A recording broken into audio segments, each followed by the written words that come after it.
Hola a todos, soy Carlos Urunada. Estamos en 360 segundos de Centro Católica con el profesor Daniel Salat.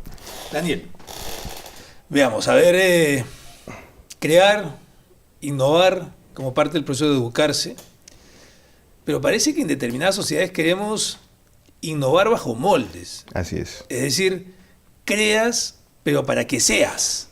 Exacto. Sí. ¿Qué observaciones tú ves al respecto? Sí, yo tengo una crítica un poco fuerte a la educación escolar e incluso universitaria actual. Y lo que estoy viendo es que la tendencia es creer que la función de la escuela, por ejemplo, es o debería ser prioritariamente desarrollar, formar emprendedores. Y creo que eso se da debido a un concepto equivocado de lo que es el emprendimiento y qué es un emprendedor. La escuela, creo que yo, según he podido ver, debe formar talentos capaces de crear nuevas ideas, básicamente. Y eso significa no solamente que de la escuela y la universidad salgan empresarios, sino que también salgan artistas, salgan creativos, salgan guionistas, salgan ingenieros, programadores, es decir, gente con distintos talentos, porque es la conjunción de talentos lo que realmente crea la idea innovadora. Es este documental que habla sobre la educación en Estados Unidos de Michael Moore. Yeah. Y Michael Moore se va a Finlandia. Y en Finlandia entrevista a profesores con relación a la currícula de la educación en Finlandia. Y se sorprende porque los profesores le dicen que les enseñan poesía. Exacto. Les enseñan a pintar, ¿no? Les enseñan a ser libre. Exacto. Porque en el treparse de un árbol descubren hormigas y se preguntan cómo nació, cómo apareció ahí, por qué está ahí. Y eso forma parte del proceso de inventar. Exactamente. Y criticaba la educación americana porque la educación americana han borrado todo eso bajo la lógica de que no sirve. ¿Por qué sí sirve esa educación? Exactamente. Sí. ¿Por qué sí sirve, Daniel? Si uno observa cuáles son las grandes empresas innovadoras de nuestra época, son empresas que están basadas en la creatividad, en el desarrollo de nuevas ideas. Y esas nuevas ideas solo son posibles cuando una persona ha sido formada en un pensamiento libre y en un pensamiento crítico, cuando su imaginación no ha sido pues limitada. Por eso incluso en escuelas de Singapur, por ejemplo, ya ni siquiera existen cursos. No existen materias como matemática, lenguaje, historia, no, sino que son actividades transversales. Porque a veces cuando uno piensa en el curso, historia, matemáticas, puede llegar a pensar que son compartimentos en los que acá pensamos como matemáticos, acá pensamos como historiadores, acá pensamos como geógrafos o lo que sea. En realidad la tendencia es que todo el conocimiento es uno, que está integrado y que lo fundamental no es tanto, no solamente saber, tener el dato, sino entender los procesos. Y creo que es por ahí donde la educación peruana debería ir. Pero haciendo la observación sobre la que tú incidías, ¿no? Es decir,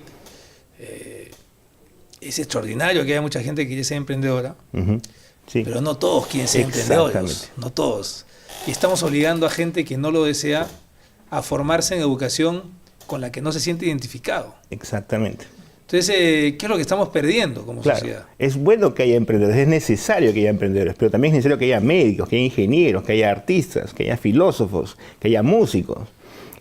Lo que tenemos que entender es que en la innovación, el emprendedor, el empresario o el emprendedor están, digamos, como al final de la cadena. Son aquellos que colocan el producto en el mercado. Esa es una especialidad muy definida. Es necesario que haya emprendedores, pero para que el emprendimiento exista, para que haya un empresario que pueda colocar una idea en el mercado, tiene que haber habido gente que ha concebido la idea. Entonces, por ejemplo, y esto pasa por entender cómo funciona la industria actualmente. Hablando, por ejemplo, de industrias creativas o industrias culturales.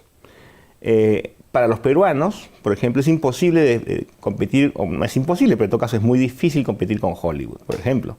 Hollywood sin duda es una industria cultural importantísima, que requiere una logística que en el Perú no existe, ¿no? Hacer una película cuesta cientos de millones, en Hollywood. En el Perú tenemos presupuestos que no llegan a las decenas de millones. Entonces, en ese campo hay artistas y cineastas que hacen una labor heroica por hacer películas competitivas, por hacer películas artísticas en el medio nacional.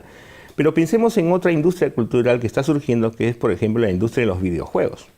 En la industria de los videojuegos, la logística es mucho menor. O sea, pensemos, hacer una película sin duda necesita millones de dólares, incluso en el Perú. Pero ¿cuánto cuesta hacer un juego? Un juego que pueda ser distribuido a todo el mundo, ¿no es cierto? Cosas como Candy Crush o Angry Birds, que son negocios millonarios, que manejan centenas de millones, facturan millones al día.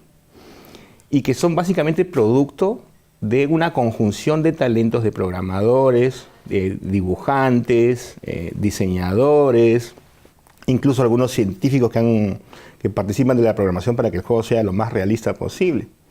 Entonces, eso es posible porque hay gente que está pensando, que tiene conocimiento, que sabe integrar el conocimiento, y la logística ya no deja de ser un problema, porque lo que necesitamos básicamente es una computadora, ¿no es cierto? Y gente pensando en eso. Ahí tenemos una gran oportunidad. ¿Y qué cosas podríamos hacer? Porque hay una forma de educar. Estamos viendo que la educación en compartimentos forma parte del pasado. Definitivamente. ¿No? Sí. La tendencia es a integrarlo. Pues tú estás contando manzanas mientras las comes, hablando de historia con la persona que quieres y sintiendo que el corazón te late, ¿no? Es integral, ¿no? No estás, a ver, cuento manzanas, en otro momento, ¿qué cosas son las manzanas? En otro momento te quiero. No. Pero ¿cómo ir hacia ese proceso de integrar la educación y no ofrecerla en compartimentos? Bueno, definitivamente lo que necesitamos es una revolución educativa, una formación del docente, una revalorización de la formación del docente y una carrera pedagógica totalmente distinta de la que tenemos. Una carrera pedagógica que permita a los mejores, digamos, que incentive a los mejores a entrar a la carrera docente, asegurándoles que tendrán un puesto bien pagado y una línea de carrera futuro. Esa es, digamos, una visión que se ha probado, por ejemplo, en Singapur, y que creo que podría funcionar muy bien aquí, que sería análoga a una carrera militar. Es decir, uno entra a la academia a estudiar sabiendo que se va a graduar de alférez, ¿no es cierto?, y que después de alférez va a ir ascendiendo. ¿Por qué no podríamos tener algo similar con la carrera docente? Muchas gracias, Daniel. Hemos estado con el profesor Daniel Salas aquí en 360 segundos de Centrum Católica.